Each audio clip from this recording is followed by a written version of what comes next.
Hello everybody and welcome back to the second tutorial of our vulnerability scanner program. So right now what we did by now, we coded the main function, and right now we are left to code the return banner function and the check once function. So first of all, we will code the return banner function, since that is something that we are familiar with.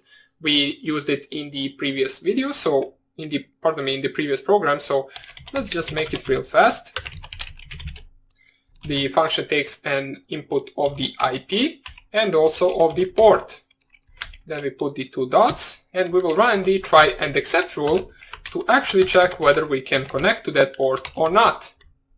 So we will use the same as before, so socket set default timeout to be around 2 seconds, and after that we want to actually perform the as equals socket.socket,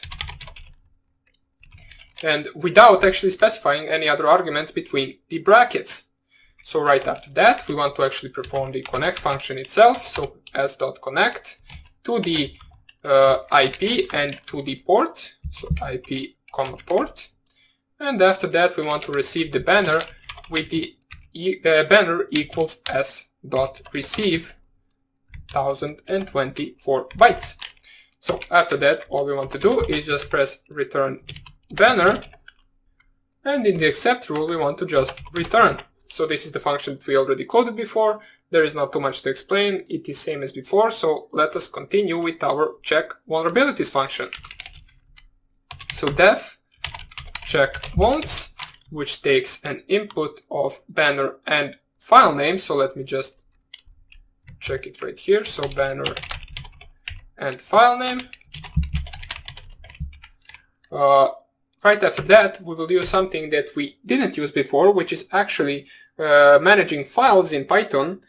In order to open a file in Python you basically need a variable which will be the file descriptor, and you need to just type open. In the brackets you need to specify the file name, which in our case it is just a variable file name, and after that you need to specify the mode in which you want to open the file in. Now there are 3 available modes. One of them is read, the other one is write, and the third one is append. So you can specify all of those 3 with a simple one letter, which is W for write, R for read, and A for the append. In our case we only want to read from the file, since we want to read and compare the contents of the file with the contents of banner that we received from the scan. So we will just specify double quotes open and close, and then between them the R for read. Then you close the brackets, and that is how you open a file in Python.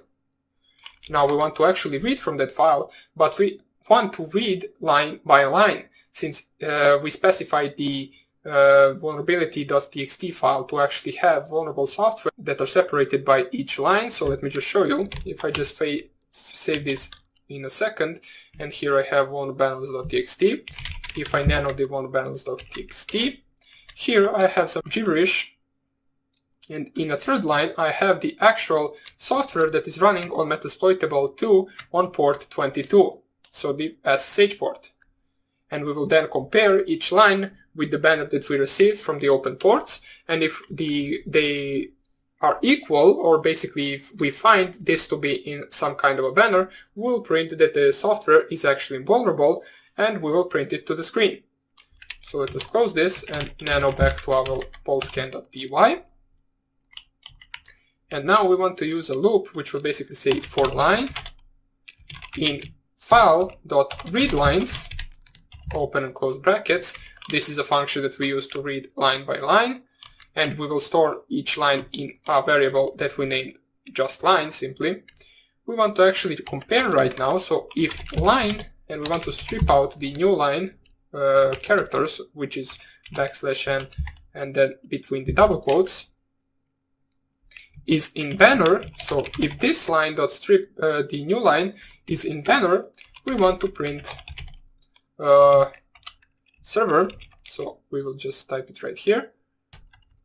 Server is vulnerable. Oops, is vulnerable.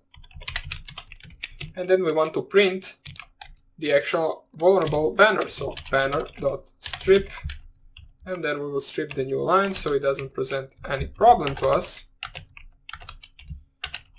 And basically this should be the entire program. All we have to do right now is actually run the program on our targets and see if it will be able to find the SSH port as a vulnerable software running on our Metasploitable 2. So let us save this, Ctrl-O to save, enter, Ctrl-X to exit. We have our vulnerbanners.txt file containing the vulnerable banners. We have the vulscan.py, which is our program. Now let's actually try to run it. And it gives us the usage. Since we specified it wrongly, we need to specify the name of the file with the command. So we will specify it like this, vulscan.py, and then vulnbanners.txt. So right now, if I press here enter, it will perform the scanning of the localhost machines from 4 to 6, from the IP address ending with 4 to 6, and then hopefully it will find the Metasploitable SSH port as a vulnerable software running there. And as we can see, it has finished. It found the open ports, it found the versions of software running on those open ports, and it also found that the server is vulnerable with this software running. It scanned the Metasploitable on port 22, found the banner, and right after that it printed out that the server is vulnerable because this banner right here is also contained in this vulnerbanners file.txt. So, of course, with the real scans you won't really be using a file like this. What you want to do is actually download from the internet a file that contains vulnerable software names, and then you can compare it like that with your scan. So that would be about it for this section. In this scanning section we coded our simple port scanners, and then later on we coded the advanced port scanners. We also finished off with the program that returns the banner of those softwares running, and we finished off our scanning section with the vulnerability scanner on open ports. So hope you enjoyed this section, and hope I see you in the next lecture where we will continue coding. Have a nice day and take care. Bye.